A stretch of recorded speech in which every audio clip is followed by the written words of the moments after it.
Welcome, everyone, to this introduction to our podcast edition of this week's program. The topic is with Beau Breslin of Skidmore College, and it's really America at 250. And he did a kind of interesting thing that I wasn't really ready for.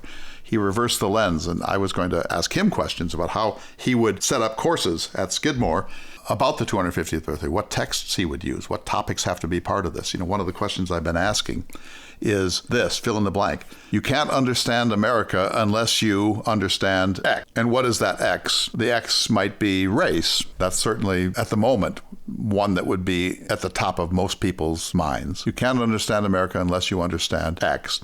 Race. You can't understand America unless you understand religion, faith. You can't understand America unless you understand freedom. You can't understand America unless you understand violence. You can't understand America unless you understand the dispossession of indigenous peoples, the Americanization, the Europeanization of the continent. Beau Breslin is a good friend of mine. We've done a number of programs you probably know. You've recognized him. He's at Skidmore, and he's written about Thomas Jefferson and constitutional questions, constitutional revision. He teaches courses in which he asks students to think about how they would change the Constitution. And he said that young people today have a very different idea of what they would want their Constitution to look like. It's more participatory, it's more engaged, it's, of course, less corrupt and corruptible. This is what I'm doing, and I wish I had a bigger megaphone. And you can help, of course, if you can, if you just have $1 million sitting around somewhere.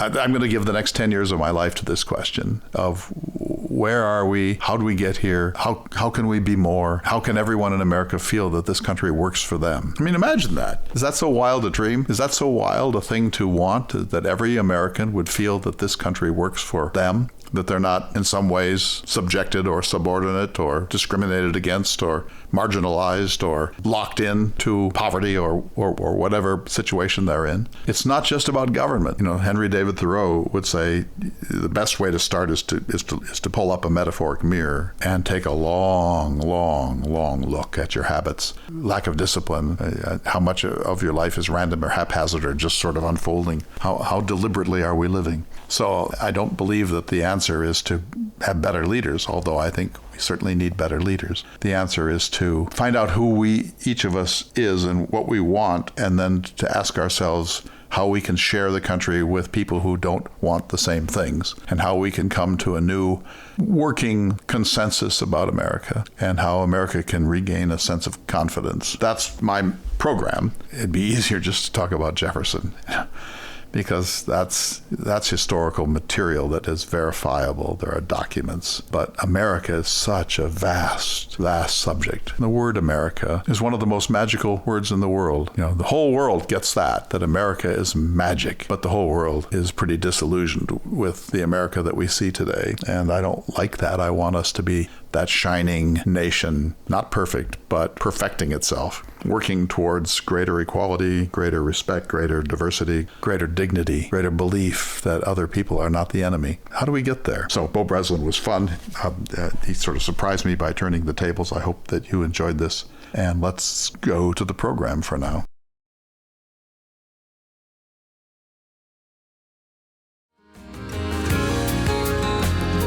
Hello, everyone, and welcome to this edition of Listening to America. I'm talking with my friend Beau Breslin of Skidmore College.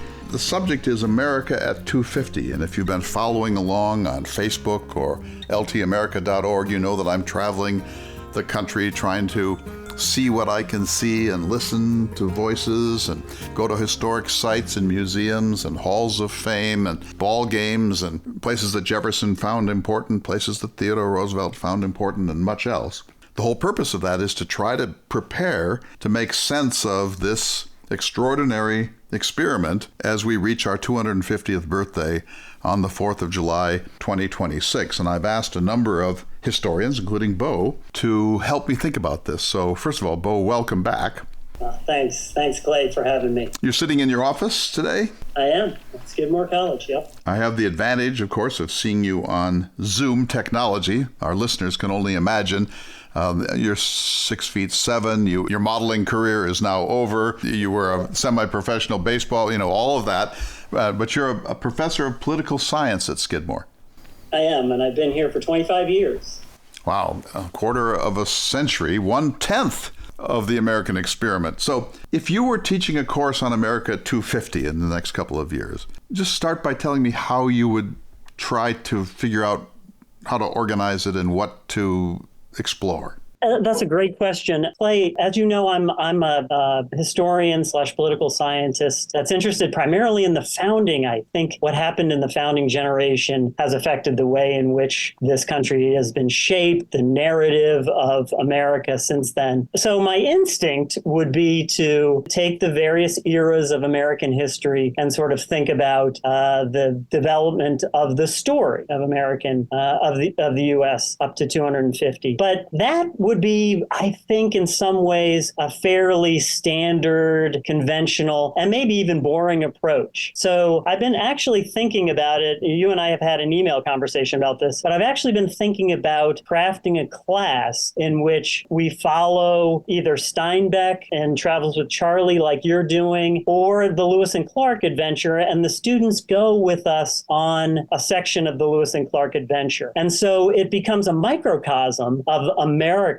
but an important sort of lens with which to see America today. Travel with Charley probably a little bit easier, but when we later on in the show, I'd like to ask you a question about in what ways do you see your travels as your voyage of discovery, right? So, to what extent do you think of when you're traveling around Maine or upstate New York or Niagara Falls or Ohio or North Dakota that you think that of Jefferson and the way in which he wanted Lewis and Clark to discover America? I think if I brought students to discover America, it'd be a much more illuminating and exciting way of talking about America at 250 than any other way. So you're thinking of getting a van or a bus and getting out on the road and then letting the students see the country and read while they travel, and seminars and discussions around the campfire, and that this would be an experiential way of trying to make sense of things. Exactly. And I think that unlike when you and I went to college many, many years ago, the idea of travel seminars or even short-term travel seminars are ubiquitous. They're part of the higher education culture now. So you teach a class that might be 6 weeks long, and then you're on the road for 6 weeks, or you teach a class for 10 weeks, and you take the students on Lewis and Clark's adventure in Montana for 3 weeks. It's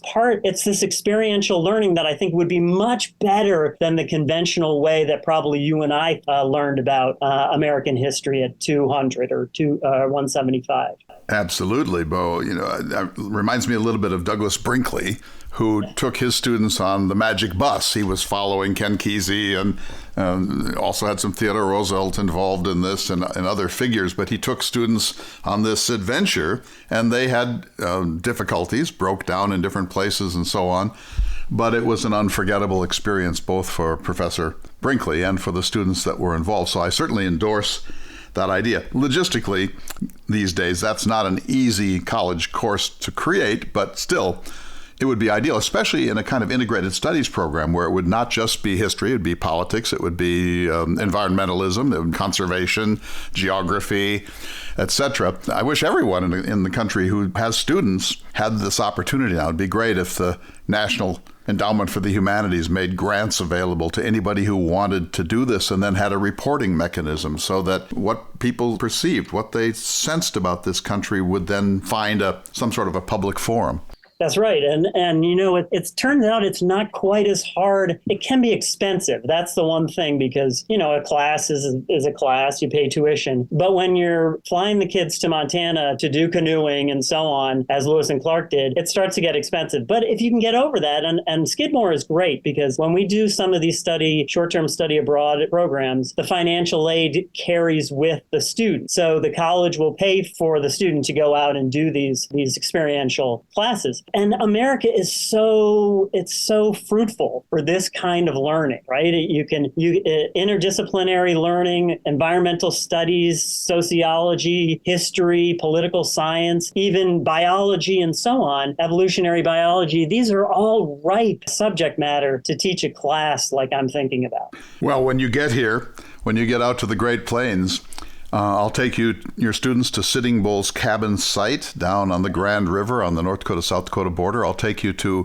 Theodore Roosevelt's Elkhorn Ranch site in the Badlands of the Little Missouri River Valley. Then we can go out to the White Cliffs section of the Missouri and Montana and get on in canoes. And then you're in the exact footsteps of Lewis and Clark because the river is hemmed in by cliffs on both sides. I'd love to have that opportunity and to meet your students and to hear what's on their minds because, I'm older than you, but we're both of us, in the let's just say we've reached the second half of our lives in some sense, maybe.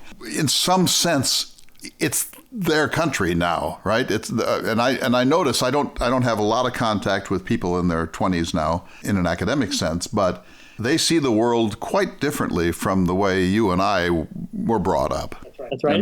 The interesting thing is I've been teaching an introductory to American politics class here at Skidmore for a really long time. But over the last 4 years, I've switched it around to be a Jeffersonian approach. And what I've done, Clay, is I've asked the students to imagine that they're Jefferson and that we are recreating the Constitution every 19 years and that their generation is going to rewrite the Constitution. And you cannot believe how different they think about our political world, the design of American politics, rights as we know it, than you and I would as baby boomers. They think so differently that it's a fascinating experiment. And at the end of the semester, I have them write their own constitution in groups of 4. And it's radically different. But in some ways, it gives me hope for the future. Give our listeners just a little sense of what their thoughts are about a new constitution. Yeah, so for them, things like healthcare as a individual right, universal basic income, these are the types of things that come up. Structurally, they want to get rid of the imperial president. They want the president, and maybe because of the fact that they kind of grew up in the last, say, 8 years, things haven't been great in the presidency, but they want to get rid of the imperial president. They want to double the size of Congress so that it is more democratic, more representative. I always remind them, it's funny, you and I have talked about this before, we're not a democracy, we're a republic. If you want to radically throw that out the window, if you want to throw that out in the garbage and become a democracy,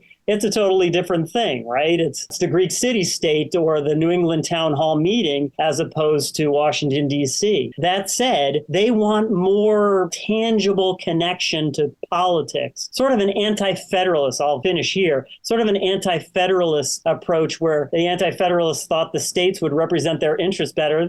My students don't think the states will represent their interests better, but they want Congress to be more representative. They want Congress to be more accountable. They want Congress to be more meaningful in their lives. I've been saying to almost anyone who will listen for the last couple of years that the best thing we could do to commemorate, to observe the 250th birthday of the country would be to have a new constitutional convention, or at the very least, a non-binding exercise in rewriting the Constitution. My own view, and of course I revere the Constitution, is that it's a fossil, that it's actually preventing us from the kinds of changes and the sort of representation we really need in the 21st century. The Electoral College is one impediment, although we understand its historic roots. The Great Compromise, as you know, big states, little states, every state gets 2 senators, irrespective of population or geographic size, but the House is proportional in some sense of the term. Then you add to the Great Compromise, the idea of cloture, that you need a supermajority to move things through the United States Senate.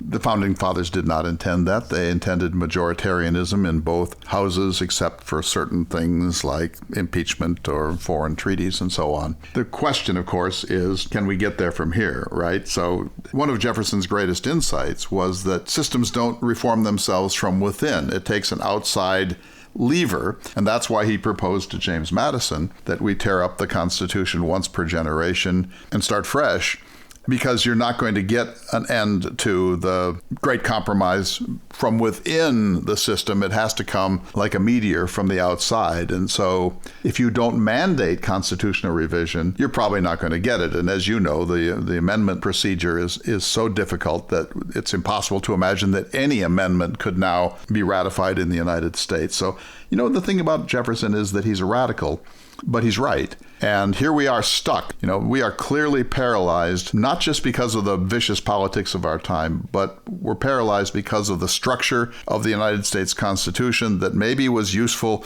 in the age of Andrew Jackson, a time of slavery, a time when dispossessing Native peoples was regarded as the right thing to do. Today, that Constitution is holding us back, and I don't think the American people yet understand how grave a crisis that presents. I agree, and I think I think Jefferson was profoundly correct in exactly the way you describe it. It's those who have power are not easily going to give up power, and so you need something from the outside, and a constitutional convention would be that thing. So, with that said, Clay, can we do something slightly different here? Can we can we turn the tide a little bit, or turn it around a little bit, and maybe I ask you about America at 250, someone who has spent an entire career thinking about, talking about, reading and writing about America as a nation. Let me interview you. Whoa. Only if you jump in and correct all of the many mistakes that I will make in trying to speak about my own observations of America as we approach the 250th birthday. So stay tuned, everyone. This is a special edition of Listening to America, and we will be back in just a moment.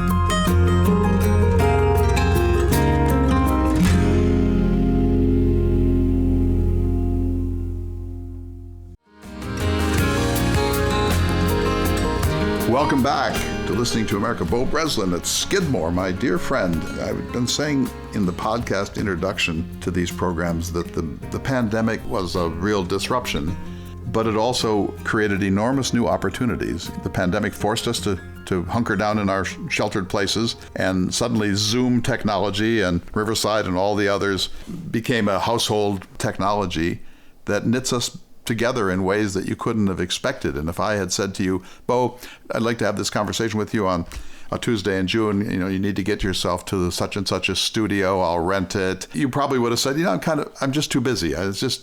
But this makes it possible for you to be in your home or be in your office, and I can see you as clearly as if we were across the desk from each other. And it's created real possibilities, and almost everybody that I have asked to be a guest has agreed to do so. And that's made a huge difference. And I'm just amazed at how many great conversations I can now have with people that I may never meet. No, it's a special opportunity for all of us on the other side of conversations with you too. So for all the folks who you've interviewed over the years, let me just say it's a blessing to spend time with you. So although Clay, you were surprised by my request to turn it around and me interview you, I was not. So meaning I've prepared a few things. Well, that's not the spirit of this program. Yeah, so, I'll sabotage it for exactly. sure. All right, let's go. I want to start with your words themselves. Not that long ago, in 2020, you wrote a book called Repairing Jefferson's America. Yes, sir. A fascinating book. Any listener who hasn't read it, pick it up. It's a wonderful piece advocating for a Jeffersonian movement of sorts. But it's 2020, so it's not that long ago. And in the first 12 pages of the book, you say twice, "I love America." I want to read you a passage and ask you, in 2020, you felt that way, whether you feel that way today. So you write, your words, "I love America. I believe most Americans are idealists, even if they are disillusioned idealists. Most of the people I meet want more from their lives, but they are a little unsure of themselves because of the corrosive energies of conformity, consumerism, and Philistinism are swirling around them and sometimes eating them up. In a sense, I hope this book is for every reader a kind of personal declaration of independence from the complacent civilization collapse we see around us." Do you still feel that way after having spent almost 50 days on the road? I stand by that, of course. I love this country. I'm in love with this country. And I fell in love with America all over again on this journey. We all sort of hunker down in our time zones and our zip codes. And I travel a lot. I've been in all 50 states, some of them many times. But essentially, you get on an airplane and you fly to Dallas, or you fly to San Diego, or you fly to Seattle. It's quite a different thing, Beau, to pound it out on the road and to see just the unbelievable landscapes of this country. And it's been especially, as you know, a green wet spring. And so I've seen more green than I could have imagined and more forest than I could have imagined. So yes, but also, I want to say I love America because I think that people that are regarded as left of center are often stereotyped as critics of America, or they hate America, or they want to apologize for America. I don't feel that. I'm a patriot. I want us to reclaim the word patriot from the political distortions of it in our time. The right really wants to call itself the Patriot Party, and they want to say that anyone who's not with them is not a true American or not a true patriot. And I actually deeply resent that. That said, I need to be really candid here for a moment. At the current time, I'm ashamed of America. I'm ashamed that we're considering pulling back from NATO. The liberal world settlement after World War II, the world order that the United States helped to create, essentially serving as the protector of boundaries and the protector of liberty around the world, with many terrible mistakes. That liberal world order has been astonishingly successful. Expensive, sometimes annoying, but astonishingly successful. To think that we would pull back from that and let Ukraine be gobbled up by an autocrat in a war that really has more resemblances to World War I and World War II than in anything that we know today, that deeply troubles me, and I'm ashamed that the United States would even consider not preventing that from happening if it can be prevented. So that's one thing. Secondly, we have a pandemic, an epidemic, a cataclysm of gun violence in the United States, including mass shootings. Now the mass shootings are so frequent that they don't even appear on the front pages in most instances because they've been routinized by their numbing repetition. The Second Amendment is not a suicide pact, and the fact that a very substantial majority of the American people want common sense gun restrictions, by which I mean something like rigorous background checks, red flags, the discouragement of automatic or semi-automatic weapons. And this doesn't get done. These reforms don't come, is shameful. And I know people in Europe who, when they are thinking of coming to the United States, have to think, well, is it safe? Do I dare? Because they see that gun mayhem, including, it's one thing for someone to kill their brother in a fit of anger, but these public shootings of complete strangers, that's deeply troubling to me. The paralysis of Congress, the demonization of the other, the refusal to compromise, the refusal to have a Commonwealth idea of what this country is and what it needs, and on and on and on. We're in a very difficult and bad moment. People sometimes say a cold civil war. There's talk of a hot civil war. We saw an insurrection on January 6th. More is probably coming, irrespective of the results of the 2024 presidential election. I never thought I would reach the point in my life when I would think that the United States is in decline, not only at home but abroad, that the rest of the world is losing faith in the United States and believing that we can't be counted on. I mean, look at the way we left Afghanistan. Look at the way we abandoned the Kurds when we left Iraq. What country could really believe that the United States has the discipline and the commitment and the staying power to fulfill its mission in the world? I want renewal. That's why I wrote that book. And I believe we can renew, but I can't see it coming.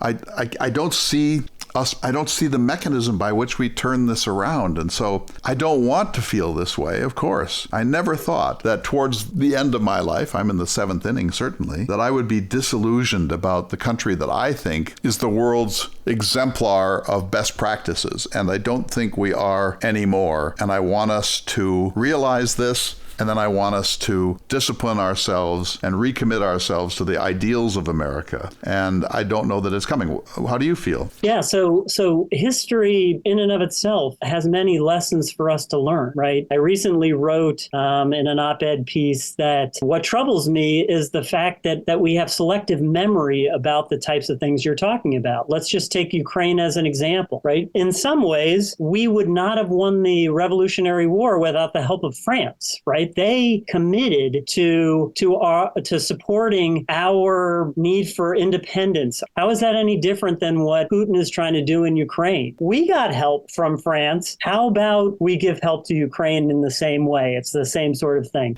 France gave us the funds with which we were able to prosecute the war, right. And the French Navy bottled up Cornwallis at Yorktown so that he couldn't escape. We were going to win the war no matter what, I think, because an island can't control a continent 3,000 miles away. But it happened faster, with less bloodshed, and in a way that created a permanent alliance. And we saw that this last week when President Biden went to observe D-Day and I think really nobly reiterated America's longest friendship, which is with France. Can I pivot for a second and ask you about larger American issues at 250? Sure, of course. But through the lens of your travels in the last 6 weeks or 8 weeks, I'm always fascinated as a political scientist and a historian. I'm always fascinated by the great work of Robert Putnam, Bowling Alone. As your listeners no doubt know, Robert Putnam, Harvard sociologist, who argued there's been over time a loss of social capital, right? So the idea, he uses the metaphor of the bowling league, and he said there's some real drawbacks to Americans not engaging in the bowling league. One is there's no sense of community, right? It's very much an individualistic society we live in now, and as we approach the 250th anniversary,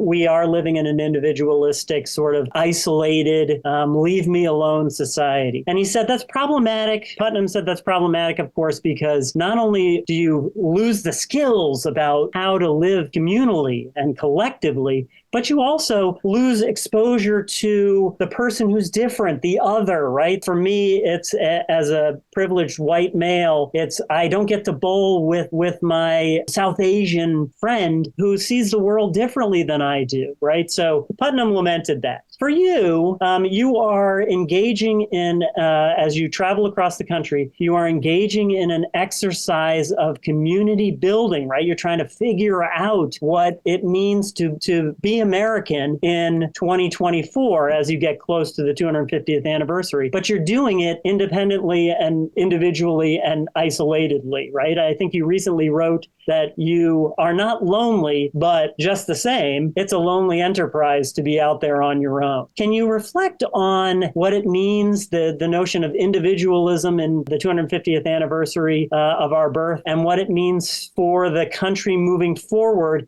if we continue to deteriorate the social capital that Putnam talked about? Right. So I'm an admirer of Putnam's book, Bowling Alone. And people don't necessarily need to read it because you can sort of get the gist of it just from what you've said. There are lots of factors here. So, there's been loss of respect for American institutions, loss of respect for the Supreme Court, loss of respect for the FBI, loss of respect for the media, loss of respect for the presidency, enormous loss of respect for Congress, even loss of respect for our churches. And so there's that. People are turning away from civic engagements of all sorts because they're disillusioned. And I think if there's one descriptor of our time, it's massive national and individual disillusionment and a loss of confidence. There's a loss of confidence in the idea of America.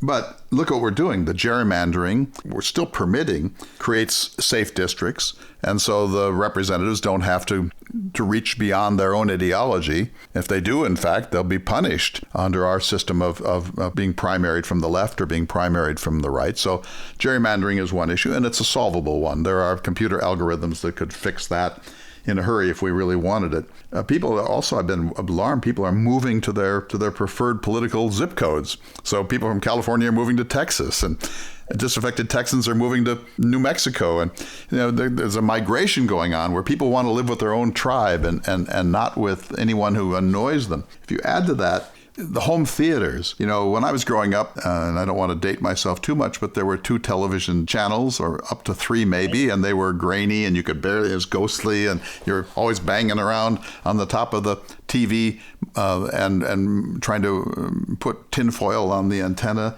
Today, people don't just have televisions, they have many televisions. And just as a side note, I saw so many RVs on my trip where people have 2, 3, 4, 5 TVs in an RV, including one that deploys outside so you can watch Wheel of Fortune in the campground outside, which is nuts. I think.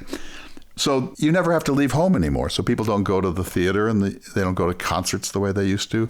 They don't go to movies the way they used to. We're creating this society where within your own little castle, you have access to almost everything. You don't need to go to a bookstore. Buy from Barnes & Noble or Amazon.com. So we've created technologies of atomization, and we've created political structures of atomization.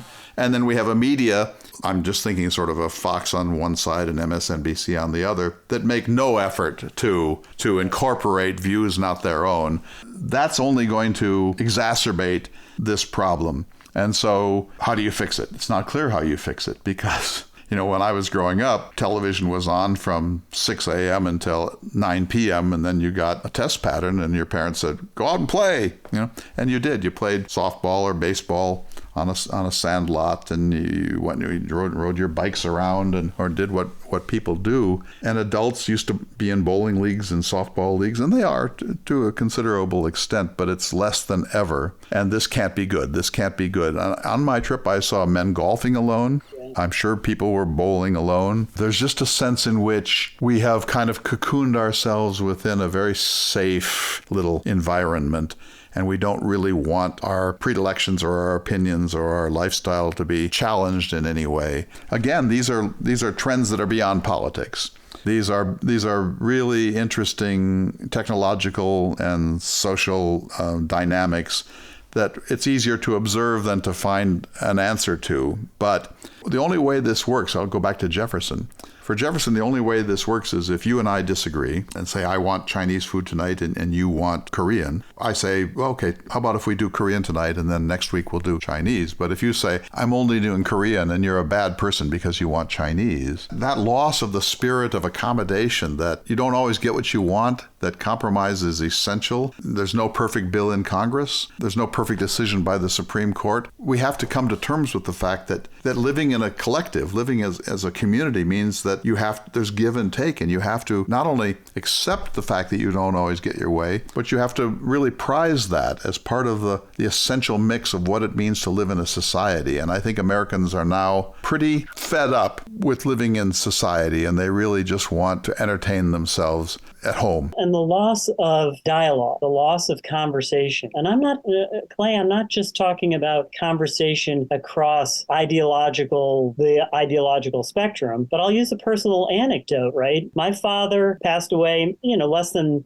a decade ago. Grew up in Selma, Alabama. I grew up in upstate New York. I've been a Northeasterner my whole life. He grew up in Selma, Alabama, and he saw the world very differently than I did. And so it was not always easy for us to be able to talk about and have the spirit of accommodation you're talking about, not just in terms of politics. I remember the days when we got into a serious debate about the value of Robert Mapplethorpe's photo. Are those photos art? And my answer was yes, and his answer was no. But my father and I always bowled, right? Not literally, we weren't going to the bowling, but we always thought through our predilections to be able to talk to each other in a way that I think is kind of lost nowadays, where it's seen as some sort of failure or some sort of weakness if you're willing to converse across. And I'm not great at it, but at the end of the day, I think we've lost that quite a lot. And I think that would be part of Putnam's 2025 story rather than 2000. The loss of conversation, the loss of dialogue, the loss of exactly the type of things you're doing on your trip. Yes, just for those who don't remember, Robert Mapplethorpe had a series of very provocative photographs that were regarded as blasphemous or deeply offensive in some quarters. And some people didn't want them, period. But many people didn't want them to be publicly funded by the National Endowment for the Arts or by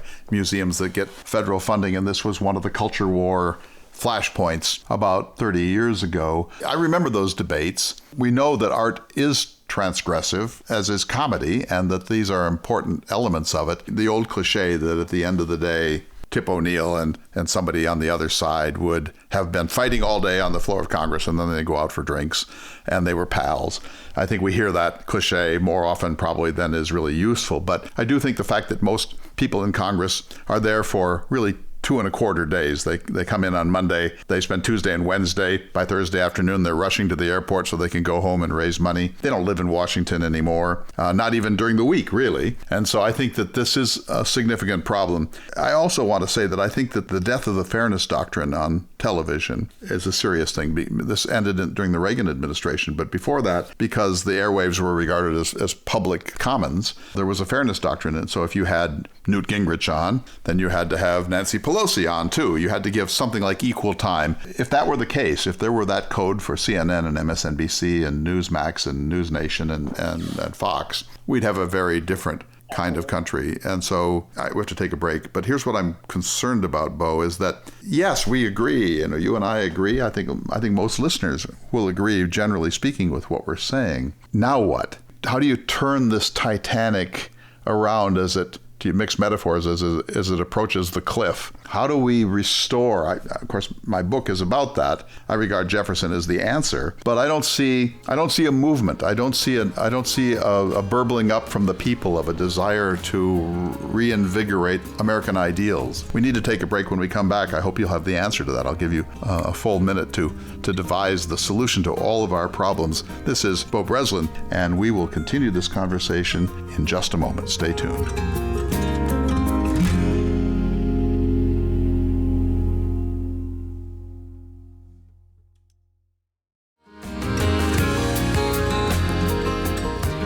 Welcome back to Listening to America with Beau Breslin today of Skidmore. We've probably done 3 or 4 programs together. I hope we will do more. I want to emphasize one thing really strongly here. I believe that we have lost our confidence as a nation. I'm not quite sure why. There's some things we could look at.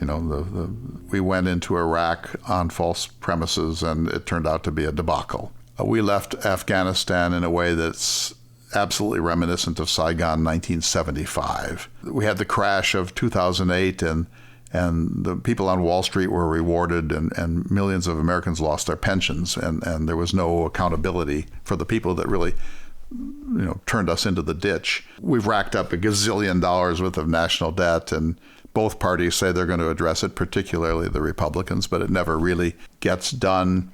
Everyone knows that we have a problematic border, but we don't seem to be able to really address it in some very common sense ways that would work if we wanted to.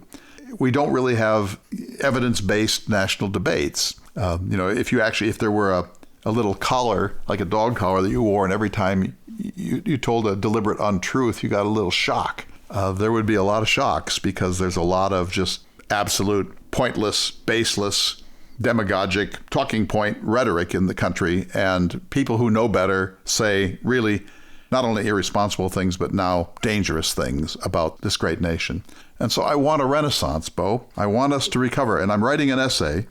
I want your help. I'm writing an essay called The Lost Periclean Promise of America. So you know Pericles' funeral oration in the history of the Peloponnesian War. And he says, instead of just talking about the war dead, as I'm sort of expected to do on this occasion, I want to talk about Athens. He's the dictator of Athens. He says, Athens has the most beautiful architecture in the world, the most sophisticated philosophy. We stand for beauty and truth and justice. Maybe we're not the most powerful nation in the world, but we're the exemplar. Everyone says we should be more like Athens. Wouldn't it be great if we were Athens? When I think of America, and this comes back to your original statement in the first section of the program, when I think of America, Beau, I think of American ideals that will have a situation in which nobody is above the law, and that money doesn't speak in our judicial system, that we will have public servants who are not engaged in insider trading or taking real or metaphoric bribes from powerful people. For goodness sakes, that we would have a Supreme Court that's not flying flags upside down or taking millions of dollars of emoluments for people who have business before the Supreme Court of the United States. That, yes, we're not perfect, and we've never been, but that we're moving towards greater adherence and resonance with our national ideals, that everyone in America would feel. There's lots that's not right about America, but we are working towards a more perfect union, both politically and individually and socially.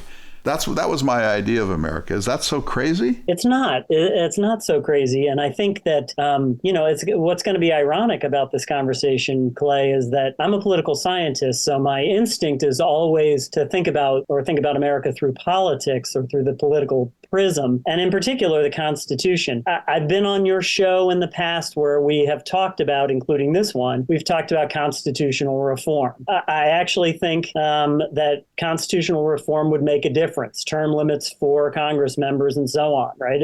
The Articles of Confederation had term limits and it wasn't great, but the Articles weren't great. But at the end of the day, the term limits, you served 2 terms, and then you had to go back and be a yeoman farmer. So for me, constitutional reform is always my first instinct. But let me offer a different lens with which to think about the greatness of America. Oh, good.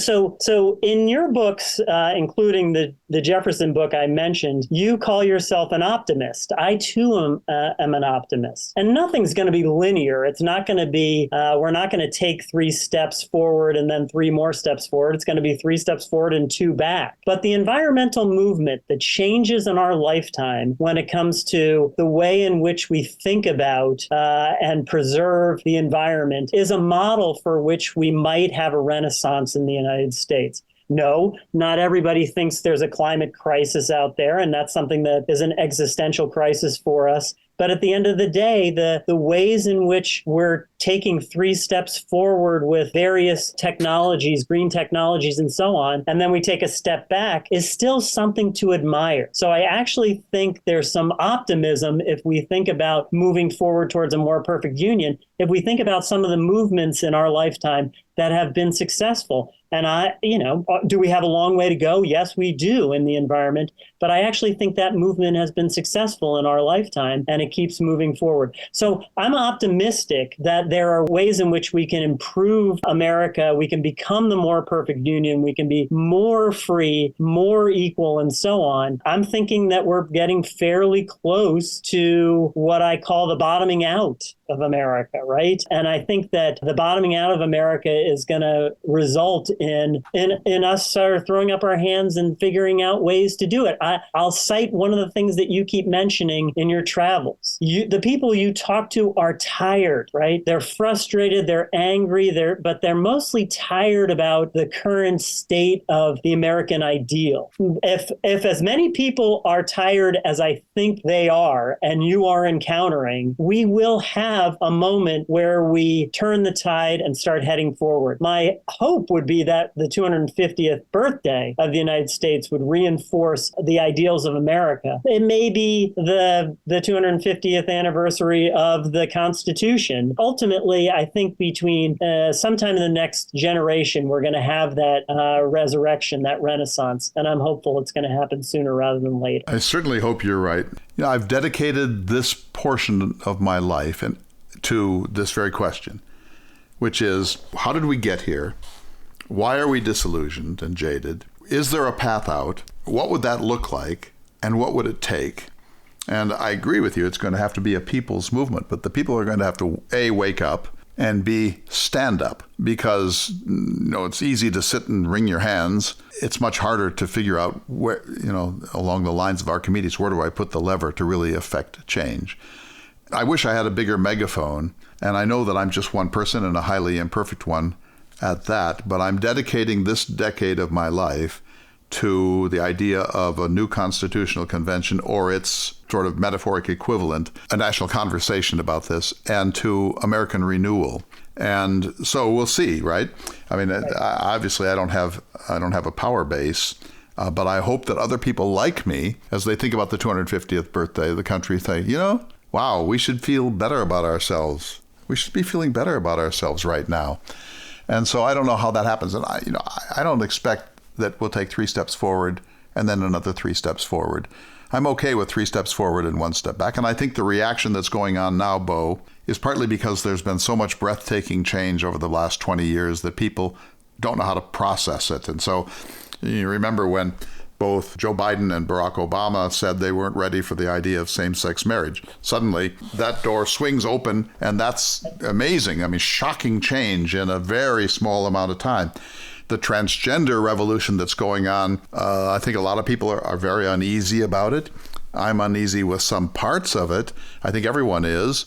The technological revolutions that have been going on, so many things are changing so fast that I don't think that the human processor, our brains and our hearts, are really able to keep up with it. And so when that happens, people get frightened, and their fear turns into a projection of anger or rage, or how did this happen, or why isn't it working for me? And then the demagogues come along on both sides, but particularly in this period from the right, saying the reason that you're not prosperous, or the reason you're not happy, or the reason that you feel disquiet is because of the feminists, or because of the environmentalists, or because of the communists, or because of the Democrats, or for that matter, because of the fascists and because of the authoritarians. And so we're not being well served by leaders because they're demagogic. A lot of them are. So that really deeply troubles me, and there's not much to do about that. The only way we can cure this is to diselect them. On every possible issue, we divide on strictly partisan lines, and one party says if this happens, it's the death of America. And then when there's a reversal of who's in power, the other side says if this happens, it's the death of America.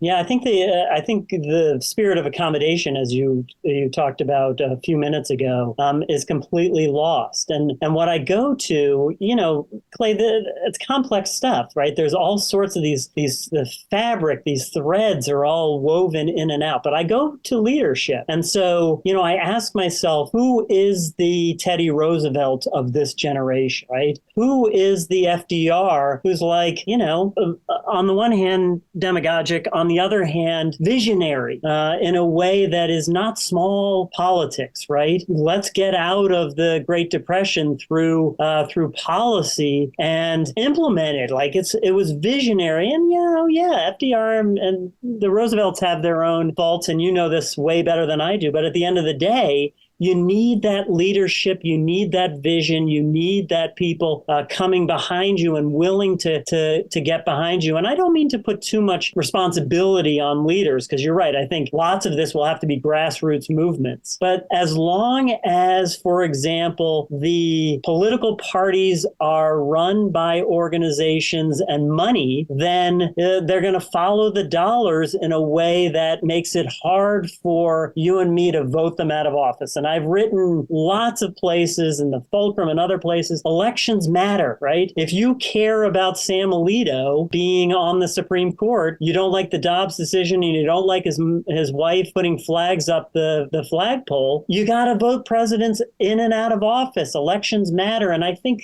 we've lost sight of the fact that the ballot box is our vehicle for the renaissance we're talking about. But we need leadership that understands the importance of vision and can galvanize people. Absolutely. Now, I think that the people that were magnetized by President Trump should be regarded as serious people, and that they have serious grievances and their frustrations are real. I think the Democrats lost touch with the people of the heartland of this country. I think that through political correctness and wokeness and I think an extreme politics of righteousness, they lost a lot of their base. I remember when 2016 election occurred and Chris Matthews was still on MSNBC, and that night he said, "Why is it that when you do a word search in the leaked documents from the Democratic National Committee, the word Martha's Vineyard appears more often than almost anything else?" The Democrats shamed people of the heartland for not using the right words, not speaking in the right locutions, not having the same level of grammatical sophistication and the same vocabulary. There is, I think, a belief in your profession, places like Columbia, which is a great university, and Harvard and Yale and many, many others, that you are the super enlightened ones, and the people out in the country are yokels and rubes, and that you have to govern on their behalf. I think that my mother is a great example. She was a liberal in some sense of the term, and when my daughter, who's the light of my life, would say, "Grandma, you can't say that anymore," my mother you could just see her seize up. Like it just upset her to be shamed. Now, my daughter wasn't trying to shame her. She was trying to warn her. The shaming of the heartland people, that they've basically been ignored as their actual spending power has dropped. I think that the left bears some very significant responsibility for all of this. And the left seems to have forgotten that half a loaf is so much better than none. By going for a full loaf every time, and dumping into some of these omnibus bills a lot of pet projects that appeal only to the very far left, that they give the right reason to react. And some of that reaction, I think, is right. And some of it, I think, is absolutely unavoidable if you're going to pursue the politics of extremism or of righteousness. Both sides have a lot to answer for here. I do think that the Republicans at the moment are in much worse shape, that they have been descended into this, whatever this situation is, where there's a cult of a very, very, very powerful and charismatic, very troubling sort of demagogic leader, but I don't think that this is just the right. And I think that many people on the left assume it's just the right, and that only makes things worse. We all have to bring the temperature down. We have to open our minds to avoid and eschew the talking points, not let ourselves be told what the truth is or what the enlightened path is. People are going to have to do more reading. They're going to have to do more reflection. They're going to have to shut off their televisions. They're going to have more conversations. And they're going to have to realize that the other is not un-American, that the other is just different American. That's something I'm really learning. So out on this journey, I've had these conversations, and because I've been in kind of the heartland, even in some ways the upper tiers of the Bible Belt, I've heard a lot of kind of MAGA talk. I had this really interesting conversation with a man in Ohio or Pennsylvania, and he trotted out all the usual things about Biden is decrepit and that Obama's really the president and the election was really stolen. And I didn't take the bait. I didn't argue. I just listened. And then when he'd gotten a little of that out of his system and realized that he couldn't make me react, calmed down, and he told me his story. And his story was a really interesting story. His wife died a couple of years ago. He can't get over it. His economic life didn't work out. He's living in a fifth wheel, shares groceries with his daughter who lives nearby. He has health issues. If you get over the crust of the talking points, beneath that are real human beings who have pain, who have dreams, who have sorrows, who are bewildered, as I am, deeply bewildered by what's going on in the world, and who believe that no matter who you send to Congress, it just continues to spiral in the way that it does. And I think if we could stop being so reactive, all of us, left, right, and center, and really start to listen again with respect, granting everybody agency. And believe me, it is so hard to do. But if we do it, I believe that we would cheer up. And I believe that we would realize that we share dramatically more than what divides us. I would ask everybody who's listening to step back after you've heard this program and say, what is my idea of America? What's the America I most want to be a part of? Am I living in that America? And if not, what are the things that I think are really wrong or not right, have gotten out of control?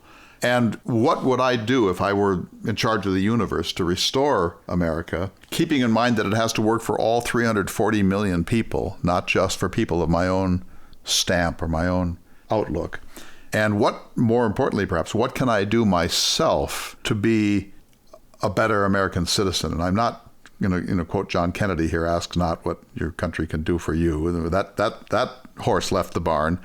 But I do think that he's right. Ask what it means to be a citizen of a great nation that's in trouble. What am I called upon to do? And to put up a sign saying F Biden or Nancy Pelosi is a communist, we all know that can't make things any better ever, that you have to share this country. And you're going to have to share it with people who don't have your taste. You know, you might be opera, they might be NASCAR. You might be pickleball. I would hope higher for you, Beau. I love pickleball. I knew it somehow. Yes. So for me, what I would ask folks to do is try to improve or increase is the right word, by just 10%. Compassion, empathy, understanding, right? You don't have to all of a sudden become Jesus. You have to, I think if you improve just by 10%, I think we would be in a better situation. And that's Pollyannish. Don't get me wrong, right? I think we need structural change. I think there's systemic problems. But the idea is to listen. The idea that we can be better at understanding and have empathy and have compassion for others. And I think if we improve just by 10%, we'd be in a better place. Well, we have to let it go at that. I'm sorry, we're out of time.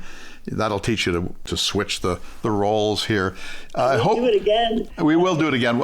I want you to continue teaching courses on constitutional revision, and I hope you're writing articles about it and maybe a book, because I think the number one thing we have to do is to have a real or metaphoric national conversation about the future of the constitutional system of the United States. And if we don't do that, I don't think we can find our way out of this chasm. So we'll see you all next week for another important edition of Listening to America.